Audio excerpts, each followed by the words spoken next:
afternoon, Jeff Hooch and Paul Fitch. Welcome to Four Men in America, everybody. We're waiting for Ken Bennett to join us.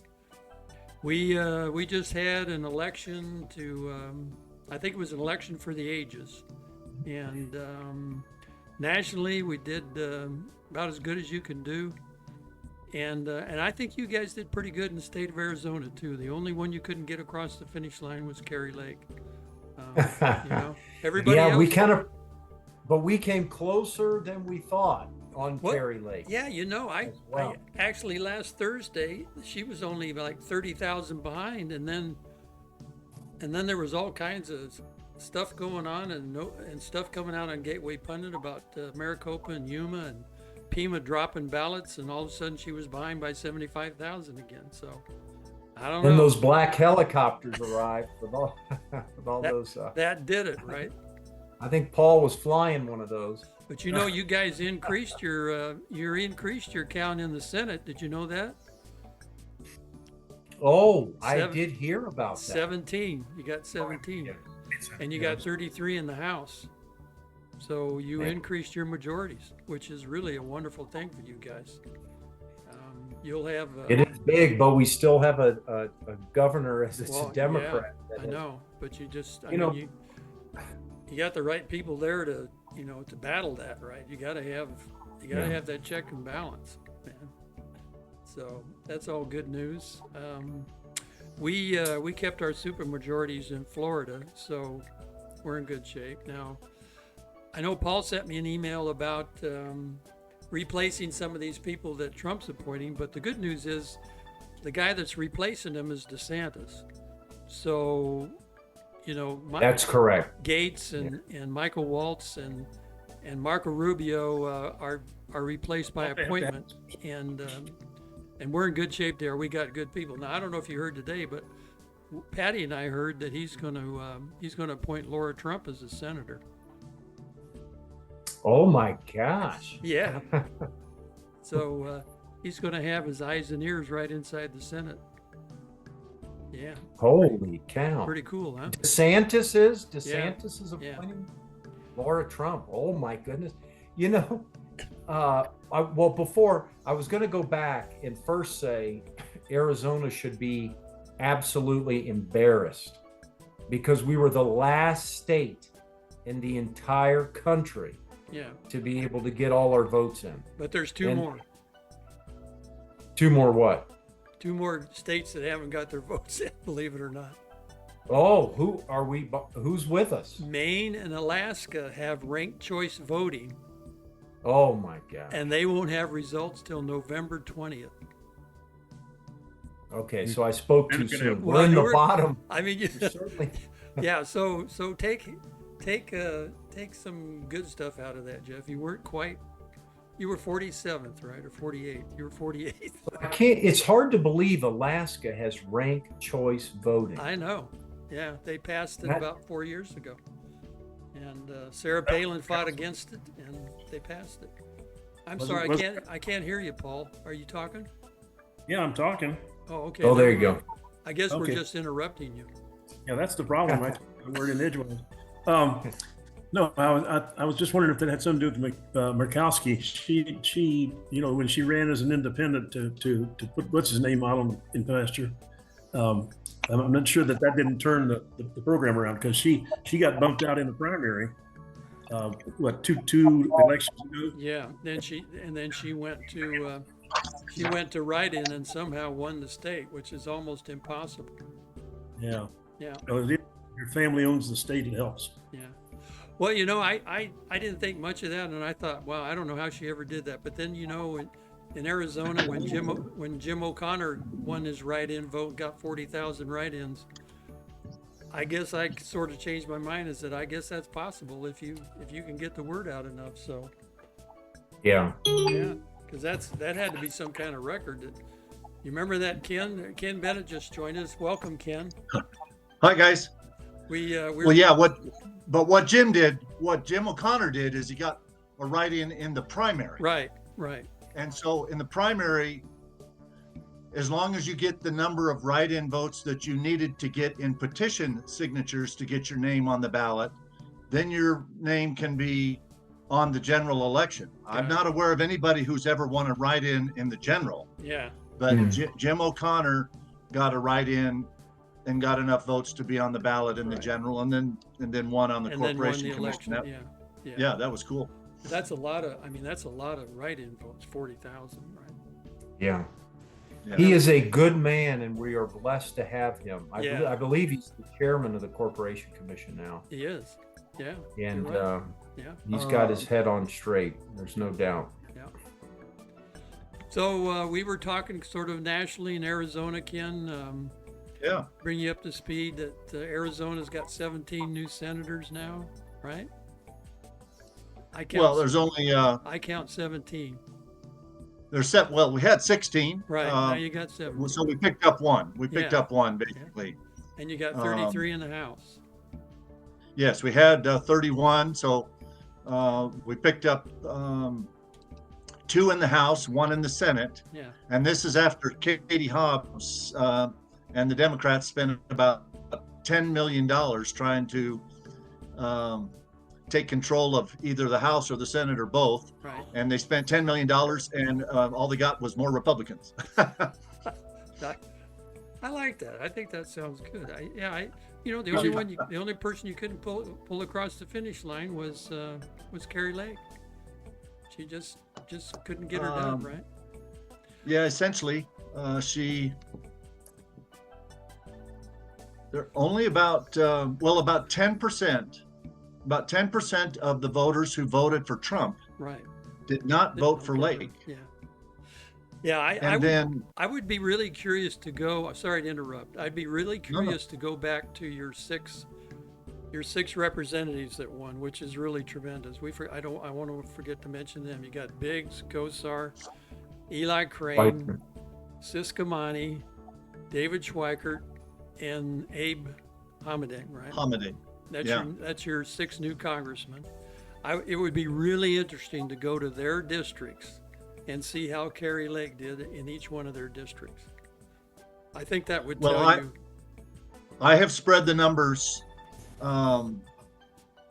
statewide in every one of the counties. I haven't spread it yet into the 9 congressional districts. Right. But Arizona had 6 Republicans and 3 Democrats in our congressional seats, and we were able to keep those same seats. Right. Abe Hamadeh took Debbie Lesko's seat. Lesko, yeah. Otherwise, the other 5 won re-election. Mm-hmm. So we kept our 6 Republican congressmen and women, and but when I spread the vote for Trump and Lake across all 15 counties, in every one of the 15 counties, Lake is running about 90% of the Trump vote. There's a couple counties. Yavapai was the highest. She got 94% of the Trump vote in Yavapai County. But in Maricopa, for example, 89.5%. And most counties, she was right around the 90% number. So, she drew about 10% fewer votes than Trump did. And then the other thing that happened is Gallego outperformed Harris. Gallego got about 5 or 6% more votes than Harris did. Yeah, I did see that. Yeah. Interesting. If I'm informed that in the other swing states that were obviously voting for president and had U.S. Senate seats on the ballot, like Arizona did, so Pennsylvania, I think Wisconsin, in the other swing states where Republicans were running for a U.S. Senate seat, along with obviously Trump being in the presidential race, the average Republican in those other swing states got 96% of the vote that Trump got in those states. But in Arizona, Carrie Lake only got 90% of the votes that Trump got. Ken, why do you think that is, Ken? Because Carrie Lake has spent 4 years on many occasions poking different aspects or groups of the Republican Party in Arizona in the eye. I mean, She poked the McCains in the eye several times. She poked Jeff Flake. She poked Doug Ducey. She poked Jeff DeWitt. On one occasion or many over the last 3 or 4 years, between her race for governor and then her race for U.S. Senate, she kind of picked a fight with some pretty powerful parts of the Arizona Republican Party. Yeah. Especially the McCain part. Yeah. Yeah. I mean, when McCain passed away in office, most polls showed that he had about 25% support amongst Republicans, which was way down from his normal level of support, because, as you recall, he told us in his last senatorial election that he was going to support getting rid of Obamacare. He had the chance to be the one vote to do that, and then he did the infamous thumbs down thing. Yeah. Republicans were pretty upset. Yeah. But even after that, most polls showed that John McCain had 25 to 30% support within the Republican Party of Arizona. Even Jeff Flake, when Jeff Flake did not seek re-election after kind of fighting with Trump for the last 2 years of his Senate term, the polls showed that Jeff had about 15% support amongst Republicans. Doug Ducey won statewide office as governor twice. 8 years. And yet, time and time again, in either her governor race or her Senate race, she poked these people in the eye and their voters. Well, it showed up, I guess. I guess that would pretty much explain the 10%, because some people, you get them up and, well, look at the Cheneys, right? I mean, they went and campaigned for Kamala, so you can't go overboard more than that. So, so it's very interesting. Would you guys like to look at some of the Arizona data and some of the national data? Would that be too boring?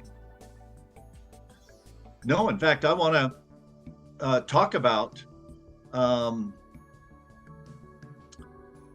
how we are talking about the Trump election as a mandate and a landslide. And in some respects it is. Couldn't be happier that we have Trump in the White. We're going to have Trump in the White House. Looks like 53 U.S. senators and control of the House. Right. Yeah. But there's some data in some of those swing states that we need to be aware of as Republicans, because he won the popular vote for the first Republican presidential candidate to do that in 20 years. Yeah. But it basically flipped from 52-48 4 years ago to 48-52 this time. I mean, he's going to win by 2.5 or 3% nationwide in the popular vote by the time. It looks like I heard about 5 million votes is what they're looking at. Well, it was 5 million votes about a week ago. It's now down to about 3.8 or something. It's a little under 4 million. Yeah. And so out of 150 million votes nationwide in the presidential race, yes, he's going to win the popular vote by 4 million, maybe, let's say. Yeah. But that's only about 2%. Yeah. And you have to remember. Yeah, go ahead. Well, that's what scares me a little bit. I'm one who thinks that we, being Republicans, need to act more like Democrats in forcing our policies through. And because we're going to have control of the branches of government we need to make this happen, but also realizing that I'm kind of like Ken with you, it is a win, and we could consider it a mandate in some respects. But the other side of it is, look, we didn't win by a ton, not like Reagan in '84, okay? And we were running against the absolute weakest possible candidate you could have. And I kind of compare it to, we got to be careful on how we celebrate. And I'm not saying that we have to be careful on how we govern, okay? because a lot of people are thinking, hey, if Jeff, is this what you're saying? You're saying, hey, we got to be careful because we didn't really win and get a mandate. No, we have, but we also have to realize this was like Muhammad Ali versus a teenager, in my opinion. And so, you don't go out saying, oh, because if we wouldn't have beat Kamala, I mean, think about this. I judge leaders on the three big traits of character, compassion, and competence. And, just as a broad stroke, I've done it for all the presidents. I do it for military leaders. And it's just a real quick, and you look at somebody like Lincoln, character, compassion, competence, and, very high. With Kamala, when you run those three, I have not rated any presidential candidate in American history as low as she was on those three traits: character, compassion, and competence. Not one. And so we won, but we need to be careful, because if they would have had a somebody that was actually good at what they did, I think things could have been differently.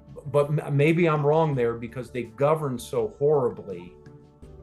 Yeah, that again, didn't maybe. help. I think too, Jeff, and all you guys, that a lot of that has to do with their advantage in the mainstream media, right? Yes. Oh, yeah. That's beginning to tip now, and we're hearing rumblings about CNN going under, MSNBC going under, The View being what do they call it? Yeah, The View on ABC is going to be canceled. That would be a shame. I know you'd be so sad about that, right? That gives me a lot of joy every day. You could listen to Joy Behar every day. What would you do? Yeah. Yeah. Yeah, I mean, what are we going to talk about? Yeah, they that's take right. So anyway, that the mainstream media's had a lot to do with that, keeping it close, because it's hard to say, but probably Reagan got a better shake back in 1980? 84. Yeah, 1980 and 84. 80. 84 is when he just whomped down Trump. on Mondale, Yeah. right? Yeah.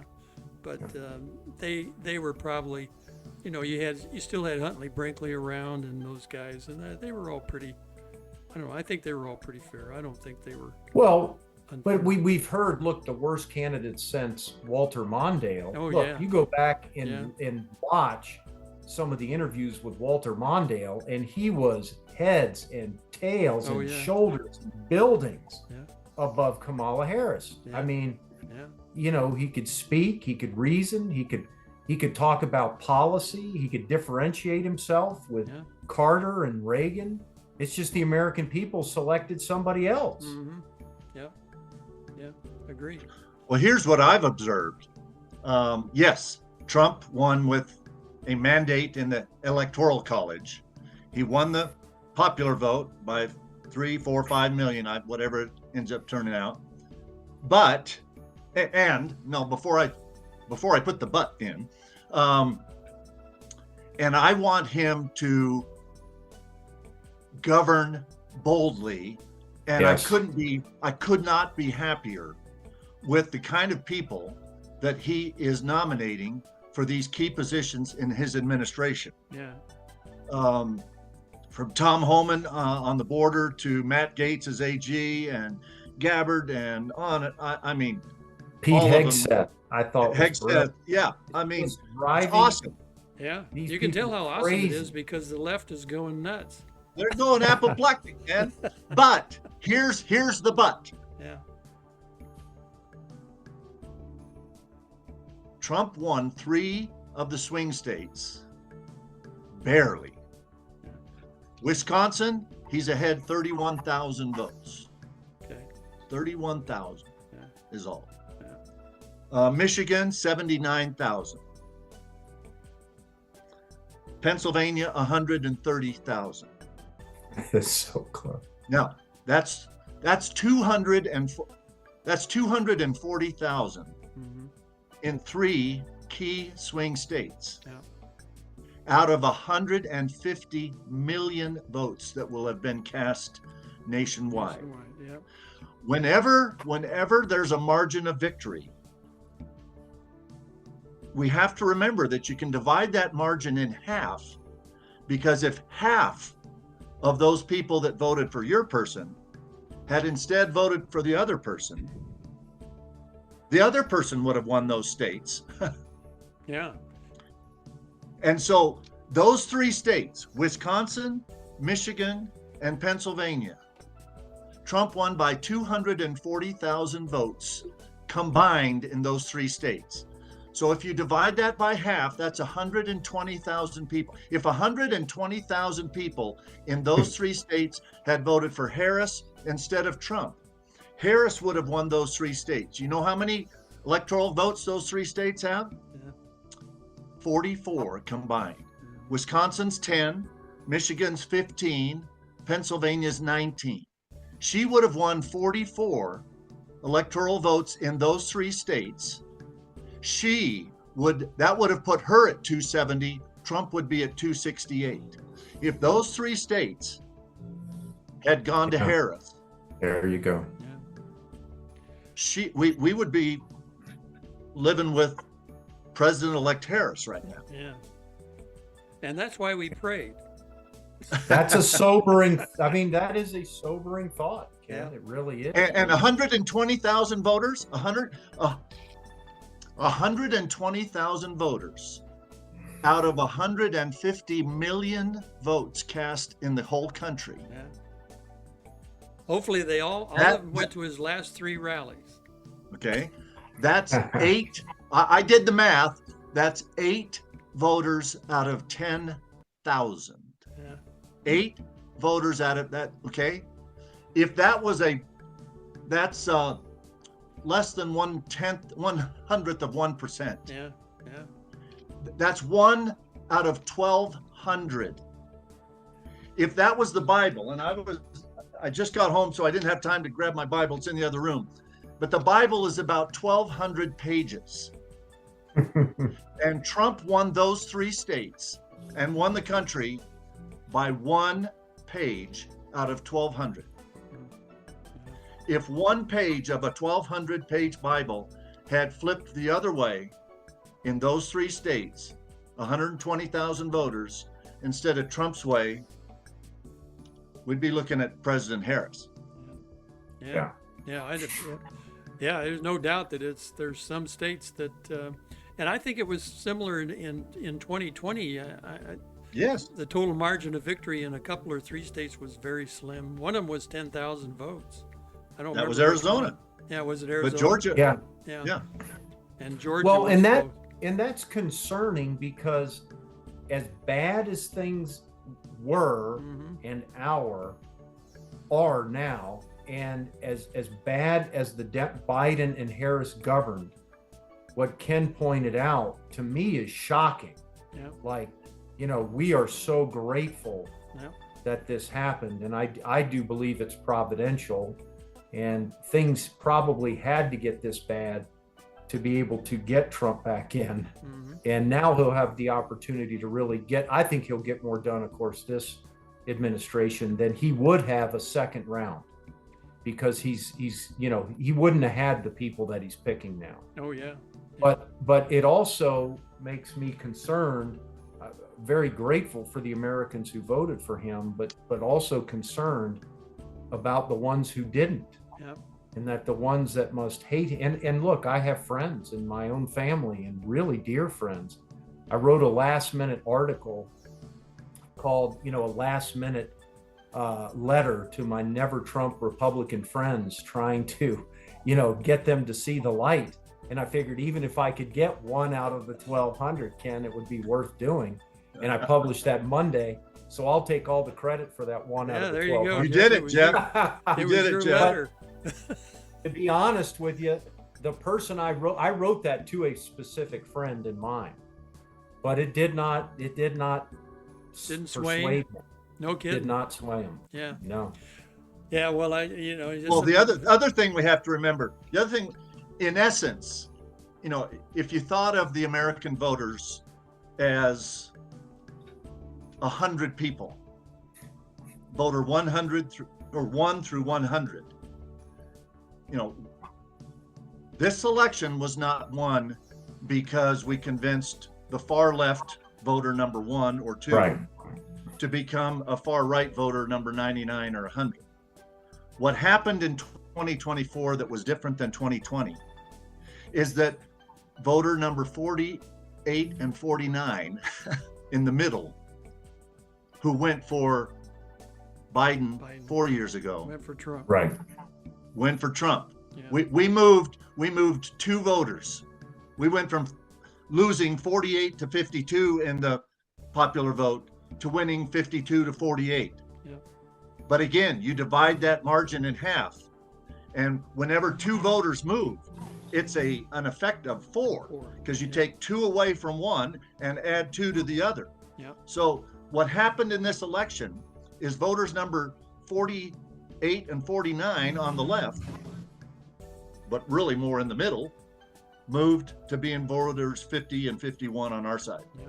But Ken, also, you could make an argument not as many people showed up.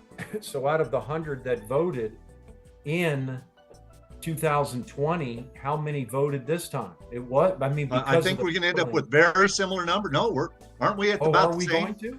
Yes. Really? Really? Yes. 'Cause Yeah, as thought far we as were I a know, little the turnout in Florida was pretty good. We were 60%, I think. 50, 60%, 60%, I think it was. Average across We're the spot on in state. Arizona. Yeah.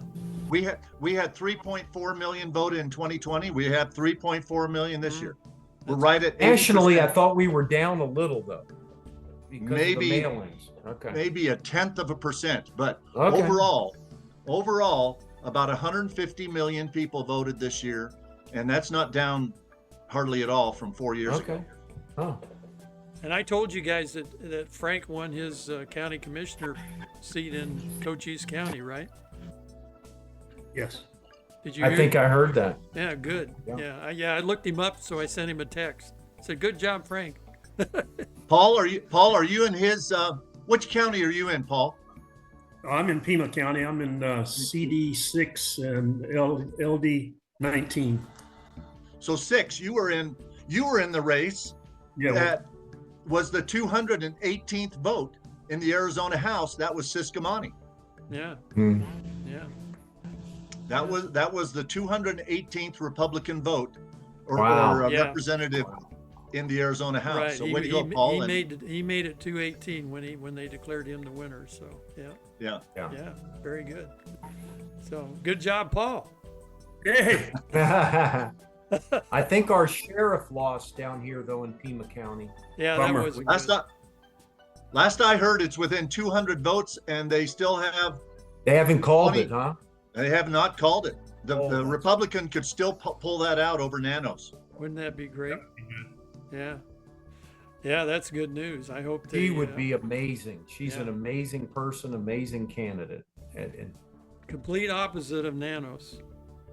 oh yes, I mean, and again, why is that so close? You know, I don't get it. And the Pima County Board of Supervisors, tell me if I'm wrong, I thought I read somewhere, the Pima County Board of Supervisors, 4 Democrats and 1 Republican, voted unanimously to bring in the FBI and some other independent investigators to investigate some things that Nanos did to Oh yeah. Yes. sway the election in his favor, because she's a sheriff's deputy, or she Yeah, works in the she's a- department, She's the head of the Commander. prison. Head of the prison. Yeah. the jail. Yeah, the That's jail. correct. Yeah. So, well, yeah, I know that Steve Christie pulled his race out. He was trailing and he won, and I was surprised he was losing. So, Steve's like he's like a county level person of Trump, you know. I Okay. mean, he doesn't have to be involved with any of this.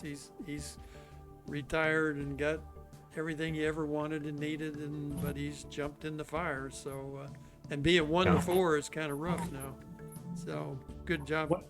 Well, they voted unanimously. They voted unanimously to investigate Nanos's actions against his opponent in this election. Good, just recently, huh? Yeah. Yes, and one of the things that's interesting about that was Matt Hines that set up that vote, which is kind of unusual for Matt because he's usually off on a boat somewhere with his boy. And so Well, I served in the legislature with Matt Hines, and I had many positive interactions with Matt Hines. Well, we good. might disagree on policy a lot of times, but I found Matt Hines to have quite a bit of integrity, at least in the interactions he had with me during the time we were together in the legislature. Well, that's good to know. Glad to hear that. Yeah, that's good to know. I mean, you think that people would, they get elected into these offices, and that at least they'd listen, right? They'd listen to the other people, right? I mean, they, like you said, you don't have to agree with all the policy, but you're elected to listen to each other, at least. Yeah. And we have so many now, especially back on the national level, that don't want to listen to anybody. Especially the Democrats. They won't listen to anybody on the other side. So very few of them. Very few will. Very few will. Very few. So, well, that's good.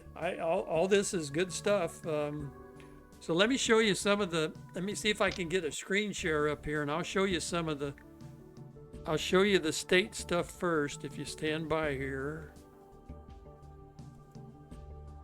You guys tell me if you can see this. You guys see it? Oops. See a nice black screen. Oh, There you it is. go. Okay. Ah. This is out of the Arizona Secretary of State. And hold on a second. Let me get. Okay, I'm trying to get up on the screen for the folks. So District 1 and 2 went to the Republican, and then John Kavanaugh in 3. He didn't have a challenger, huh, Ken?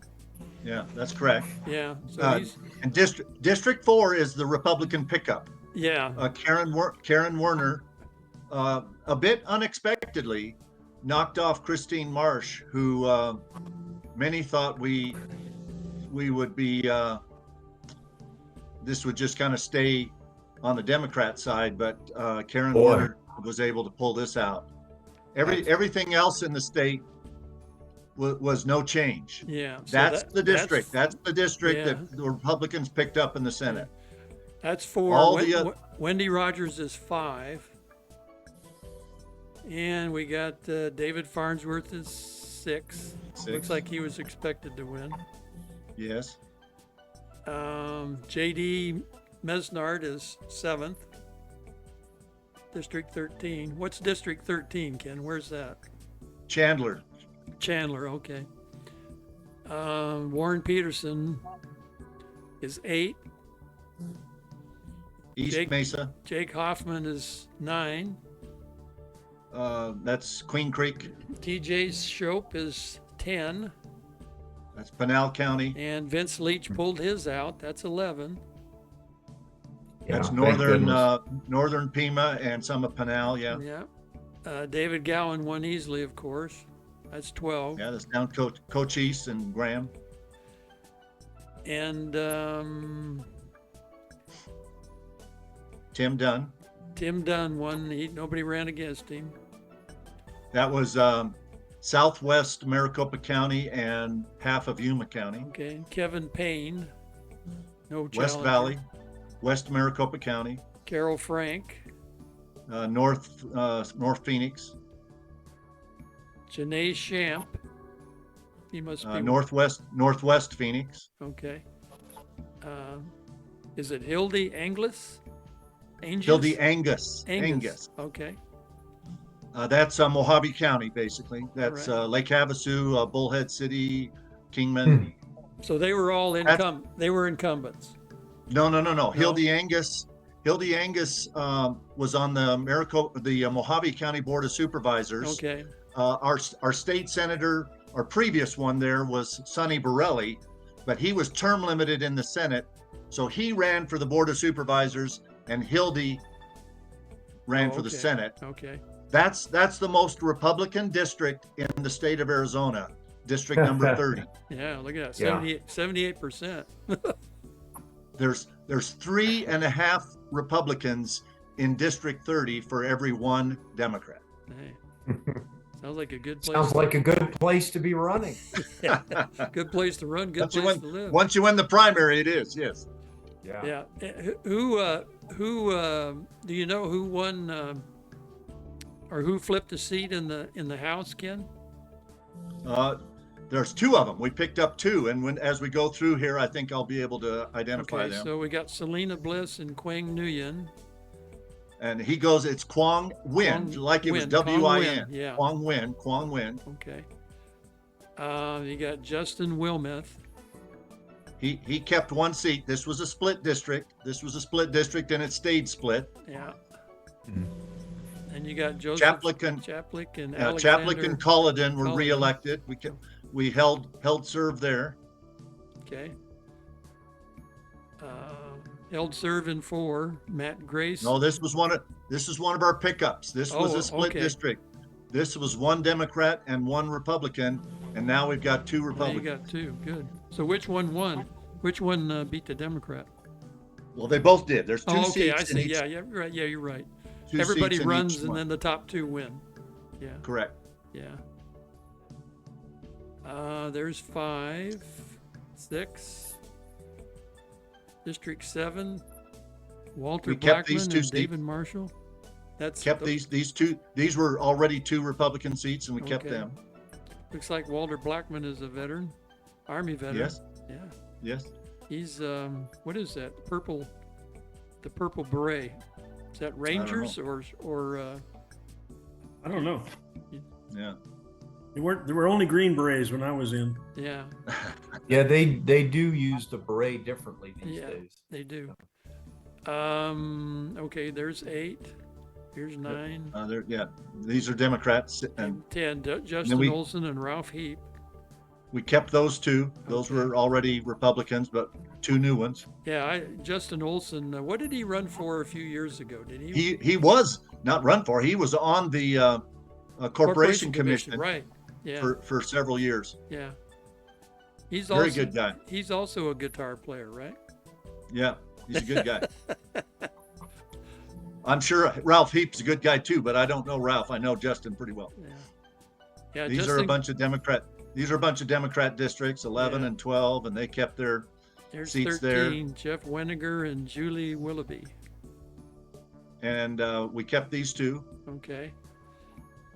14. Lauren Hendricks Kept, and the, Kyle kept these Powell. two. Yeah. Good. Yeah, Michael Way and Neil Carter in District 15. kept these two. Teresa Martinez and Chris Lopez in District 16. Where's 16, Ken? That's Pinal County, and this is one of the pickups. Okay.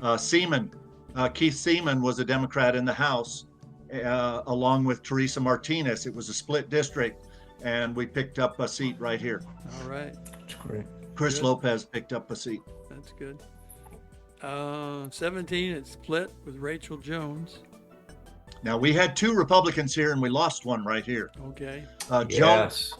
Jones and McGarr were both representatives from this district, and the Democrats ran a single shot Democrat, and that was successful. They picked off one of these seats. How do you think that happened, Ken? That's the district just north of me. And Well, that's boy, the district. That's the Vince- district that Vince Leach Justine just- Wadzak was in, and Vince Right. Leach. And Justine barely won 2 years ago, and Vince Leach barely won this year on the Senate side. Yeah. And the Democrats ran a single shot candidate for one of the House seats, and they won. They won one of the Man. seats.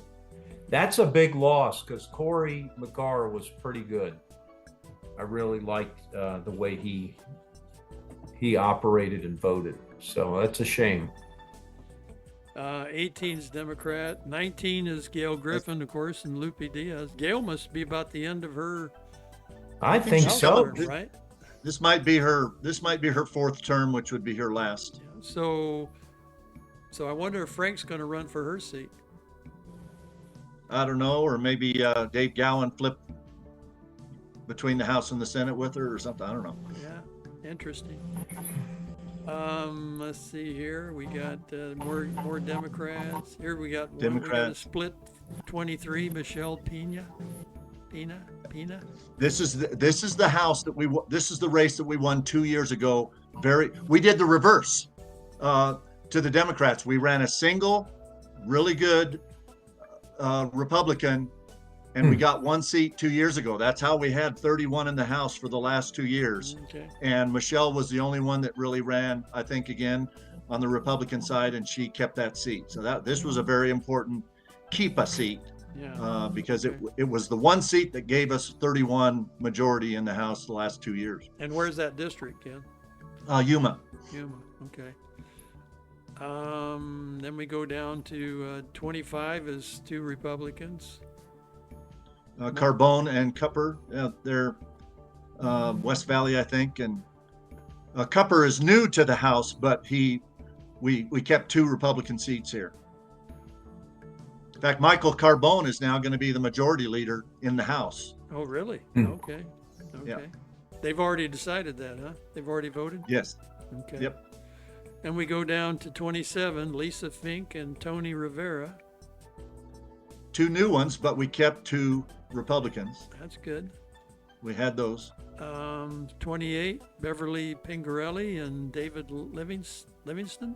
Those are 2 returners. Okay. Pingarelli is the House Education Chair. David Livingston, very important Appropriations Chair. So we kept those 2 seats. That was good. And Here's the new speaker. Dave Montenegro. Steve Montenegro. Good. Yeah. Steve, yeah, great. And James Taylor. He's new, but that's not the guitar playing James Taylor. Yeah. It's a different one. And then 30, you got Leo Bisucci. Biasucci, Yeah. Biasucci, Okay. and John Gillette. These are both returning in that Mojave County district, very Republican. Good. Okay, very good. All right, that's very interesting. Let me bring up one more thing here for you. If I can get it open here. So Arizona, we did our duty except for getting the votes counted early enough and losing our Senate. Whoa, Jeff. There's 20 other states. Oh, There's 20. still- I heard just 3. No, there's 20 other states that still have a larger percentage of uncounted votes than Arizona. Wow. This is Okay. this is a misnomer Yeah. that is Okay, well we need to set the record straight. that is smearing Arizona. Yeah, Let me read you the states. Let me read you the states that still have a larger percentage of votes to count than Arizona does. Yeah, let me for a lot- minute. Let me interrupt, Ken.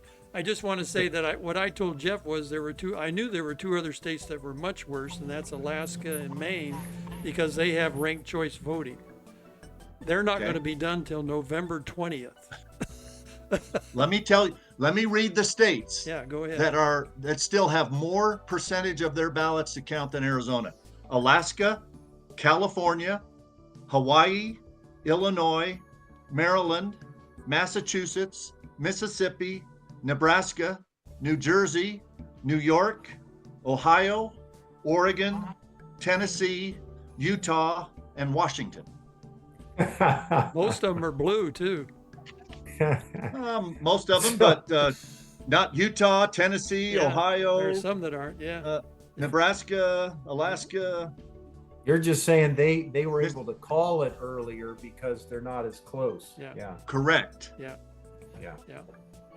Well, I got to tell you though, I still have a hard time understanding, as I say, in 1860, President Lincoln knew the night of the election that he was president of the United States. Right.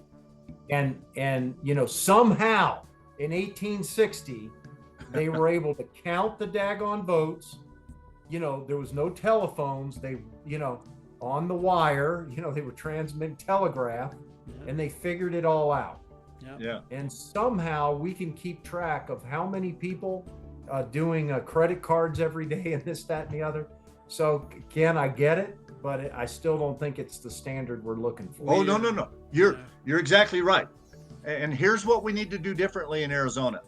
We need to do what they do in Florida, which is if Florida mails you an early ballot, you have to get that ballot back by the Friday before the election. If you're going to get an early ballot, you got to return it early so that they can check signatures and count that ballot. But in Arizona, unfortunately, the law allows a voter to drop off their early ballot at the polls on election day at 6:59 p.m. Yeah. It goes into a box. It doesn't even get checked for 2 or 3 days. That we need to change Arizona law to be like Florida, that if you don't get your early ballot back by the Friday before the election, then you're going to go to the polls, stand in line, and show your identification and vote a live paper ballot that gets counted that night. Yeah. Yes. And if we would That's do great. that, we would be able to report a much larger percentage of our ballots on election night, not a week later. Yeah, we just need to get back to an election day, not an election week or election month, right? I don't, California, they give them 2 more weeks after the election to cure ballots, right? 2 weeks. Well, Florida gives their military voters 10 days. Yeah. Arizona gives all voters 5 days Yeah. to cure their ballots. Yeah. So we give all voters. Florida gives all voters 2 days, 48 hours, and then they're done. So, yeah. So there's some things that we could do better in Arizona, but we can count ballots just as fast as anybody else can in the country. The problem is we let too many voters just walk in on election day, throw their envelope into a box, and we don't even get the county doesn't have the people to get to it for 2 or 3 more days. Right. We got to stop that. Have you And guys, go the Florida model? Yeah. Have you guys seen the map of? There was a map of the electoral votes, the blue states versus the red states. This election, and each one of the blue states is marked as no photo ID. Have you seen that map? I saw that. Yeah, Pretty interesting. very huh? very powerful. Yeah, I thought, wow, that's pretty cool. Huh? I hope that one thing that Trump does with a Senate and a House is the SAVE Act, which basically says you have to prove citizenship and show ID Yeah. that includes that proof in order to vote in a federal election. We have that in Arizona for statewide elections. But the one thing we could do to increase, or the best thing we could do to increase election integrity nationwide is the SAVE Act that would require citizenship and photo ID. Yeah, exactly. And Yes. you would think that the Congress now, I mean, they virtually have those bills written, the one for the border and the one for the SAVE Act. They could just process those again, reprocess them, rewrite them, put them right through and get going, right? Well, and we need to have the legislation passed and signed by the president and not just executive orders Oh, this yeah, time around. absolutely. Well, Because it can just be flipped. And that's why, I like the way President Trump is nominating his cabinet positions and the way he's putting them out there, because it's, by the time the press tries to scream bloody murder on one, he's already knocking them with another. And 8 years ago, I think he would have cared. I do. Even Trump, I think 8 years ago would have cared what the mainstream media was saying and thinking about political ramifications. Now, nobody cares what they say.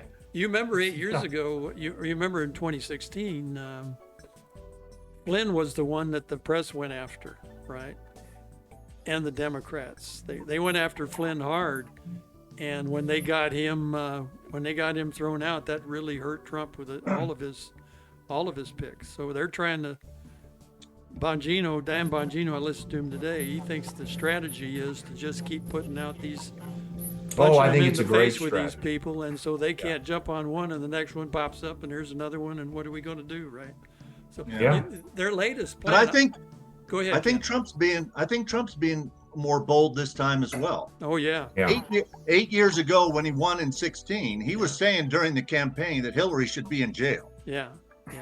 Then when he beat her, he backed off of that. Yeah.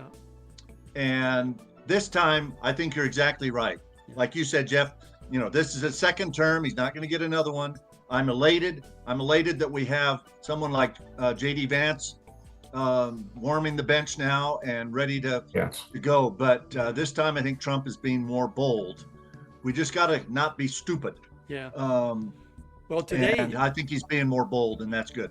Today, he named JFK Jr. as the Health and Human Services Director. I had not heard that yet. Yeah, so that's today's bombshell. No, I that's- got to tell you, the more we learn about how much the mainstream media and the government, I mean, you listen to the, the things that have come out that we've been lied to about over the years. And RFK, when I first started listening to him years ago, I really thought he was out there. But you know what? Just about everything he said is actually true. Yeah. When you start looking into this about how doctors get paid for vaccines and what's going on with the the food pyramid and how that was all a lie, and all these things, and we just accepted it. You see, Tucker Carlson, I think, is probably overreacting in many ways, but he was a believer like I am. I mean, we're about the same age, and back when the Iraq war, and just trusting the government, and no, they would never do this and this. And you see over the years, that we've just been stooges. And I think with all these new revelations coming out, we really need to have somebody like Trump and an RFK and an Elon Musk and a Vivek Ramaswamy do some deep digging. And of course, the bureaucrats aren't going to go quietly. Oh, of course not. Yeah, but we don't care. No, I mean, that's the point. We just have to do what we've got to do. They can all scream and cry all they want. So I also heard today that he's going to make his lead attorney, Alina, what's her name? Alina Abbas. Abba. She's going to be the press secretary. I did not hear that. And they are screaming about that. Oh, after Karine Jean-Pierre and all her. Yeah, we're really going to miss her. Yeah, I wonder Eileen's going to have to put her hair in a spider web, Yeah. Okay, so I got another chart here for you guys if you want to bear with me here. This is a national picture of the House of Representatives. Maybe you guys have seen this. I don't know. Well, I can tell you I haven't, no matter what you put up there. So, can you see that? Oh, yeah. That's the House of Representatives in the 50 states. Each one of those dots, red is Republican, blue is Democrats. this is a good relocation map if you had to move. There you go. Cross track. If it's hatched red, it's a flip. If it's hatched blue, it's a flip. And if it's light blue or pink, it's races that are still open. So races that are still open, California 13th, John Duarte is leading by about almost 4,000 votes. And then, of course, California is still counting, right? And then California. There's four. There's four in California. California 45 is Michelle Steele, but she's only up by 300 votes. Wow. So that one's really close. And this is the one we flipped in Colorado, this Gabe Evans beat the incumbent, which is good news. Right. That's crazy. Yeah, that's good. Here's the race in Iowa, the Iowa first. This Mariannetta Miller Meeks, she's ahead by 801 votes. And they're going to have a recount there, but she doesn't expect that to change anything. And then up in Michigan 7th, we flipped that seat. Tom Barrett's the new representative. Yeah. We flipped 2 seats in Pennsylvania. Robert Bresnahan and Ryan McKenzie. And then, of course, the Senate seat. Now, I don't know if you guys heard today in the Senate seat, but have you guys ever heard the name David Elias? Yes, I think so. He's a big Democrat attorney. He's election attorney. Well, he's in Pennsylvania now trying to get ballots counted that are from unregistered voters, unverified signature ballots, every kind of illegal ballot you can think of. He wants them all counted. So they're fighting in the Pennsylvania courts now, trying to get McKenzie out of there. Right? Is that David Elias or Mark Elias? Mark Elias or David Yeah, Elias. Well, Mark. it might be David Elias. I don't. His last Mark- name's I think Elias. it's Mark. Mark Paul, I think you're right. I think it's Mark Elias. Mark, yeah, fighting the lawfare against President Trump. yeah, He's yeah. got his He's little he's there. their top. He's their top dog. Yeah, Yeah. he's their.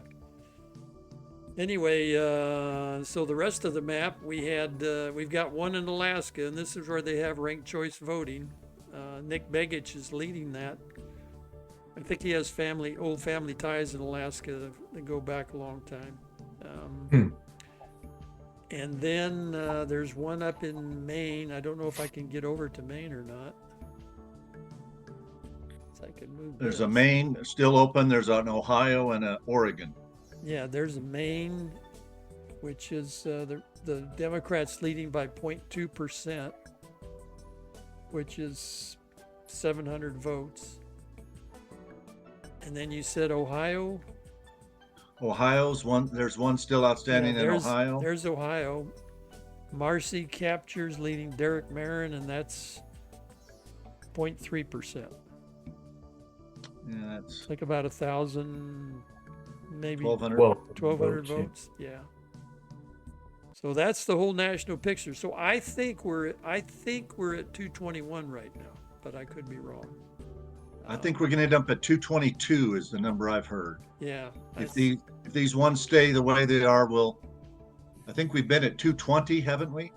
well, and we're going to pick up we were at the last house was 221. 221. We might Yeah. pick up one is Yeah. then what I'm hearing. Yeah. Well, hopefully, I'm hoping it's 223 or 224, and I don't know if you guys heard that Matt Gaetz did resign. Yeah. He resigned right away because that way they can get that person into that seat, that new seat. DeSantis can appoint him, and they'll be up and running on January 3rd. Yeah.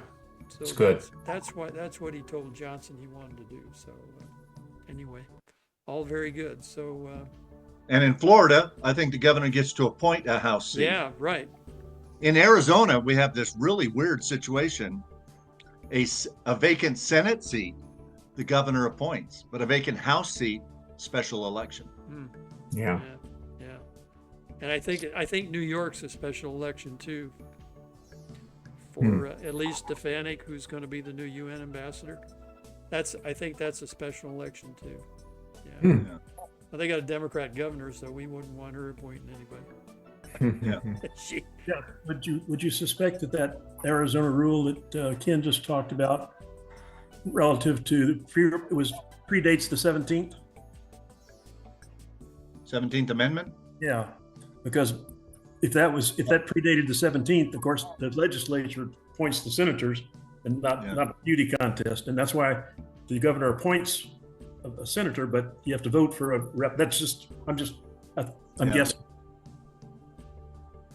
I don't know. That would be an interesting research project to see whether that little facet of Arizona law was before or after the revocation of the 17th Amendment. So what do you guys think? What do you guys think about, if we, do you like being able to vote for the senator, or should we go back to the legislatures picking your senators? I think all the states lost all their rights with the 17th. I mean, we've got nobody. The state has nobody to talk about themselves in Washington. Yeah. I think it was a bad idea. So you like it better for when the legislatures pick the senators? Yeah, because they could pull them out if they were misbehaving. Yeah. They can promise iPhones and freebies and this and that and the other and stay in office. iPhones. Do you want an iPhone? Well, I heard a story, this may be apocryphal, about McCain talking to one of the state legislators about the 17th Amendment and popular vote of the state. And, McCain was like, well, look, because he was saying we ought to keep it with the people. And I don't think it's ever going to return to the legislatures, but the state and maybe it was Biggs, but it was the discussion I heard went something like, well, you do have representation. No, we don't. And they bantered back and forth. And and I think it was Biggs asked McCain, well, look, you've never called me before. And if, if you were really concerned about issues of the state, you would be talking to the state legislatures. And it just doesn't. That must have been when Biggs was the Senate president. Exactly. Yeah. And so he'd never heard from McCain. And I think that was a very good anecdotal type illustration of Paul's got a good point that the senators used to be appointed by the state. And there's good reasons for that. I mean, you can go back even to Henry Clay, having retired from the Senate and going back to farm as Washington did, but his farm was in Kentucky. He was never president, but he was, unilaterally probably the one that kept the republic together through a lot of the compromises. And because the country was in such dire straits over the admission of California and the war with Mexico, he went to the state legislature and they appointed him. They said, "We need you now." And they took the other guy out and put him in. Wow. And Henry Clay, so they were able to do it quickly.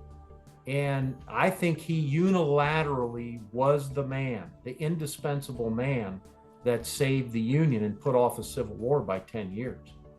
And so there are some benefits historically to doing it that way, but I don't think we're ever going to go back because people don't understand the dynamics of the founding and how they were trying to balance between a direct elected popular vote type things in the electoral college and representations of the state and rural and urban and all that. What do you guys think about changing the House of Representative terms to 4 years instead of 2?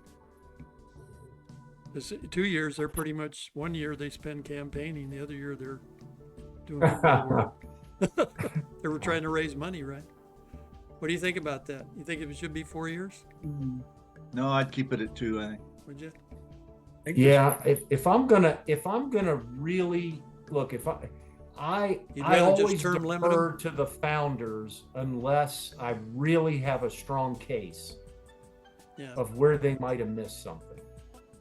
Well, they never envisioned guys staying for 50 years, right?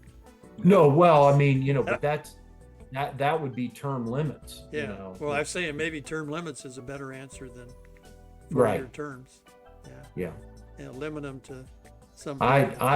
I'd certainly be in favor of that. Yeah. Of term limits. Well, there's always been a lot of talk about it, but it's just never happened. At least in the House, in the Senate was set up to be a longer term. Well, it's 6 years, but it's supposed to be the seasoned statesmen that are supposed to have some type of continuity,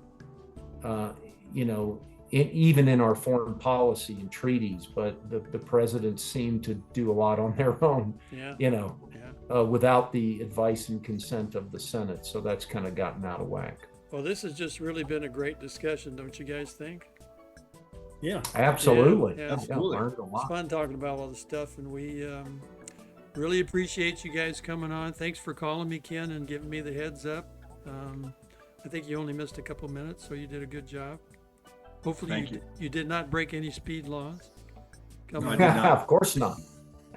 Why would I do such a thing? I know. Yeah, absolutely. So even with my legislative immunity, but that's immunity only when the legislature's in session. So so you don't have seen what speed tickets are like. Yeah. Anyway, it's really good to see you guys. I hope you all Appreciate can make it. Everybody. Can you all make it next week? Everybody good for next week? Think so. Hoping so, Don. Hoping so. All right. I'll call you later. I'll be traveling, but I think we'll be able to pull over and make it happen. Well, yeah, I told last week we had Zach Taylor, and he used his cell phone to zoom in because his computer's on the blink, and it worked out pretty good. And we talked about border stuff, which you guys I think would really be interested in. So we might get Zach back on here as a fifth guy. He's thinking about going elk hunting in a couple weeks up by the Grand Canyon. So great.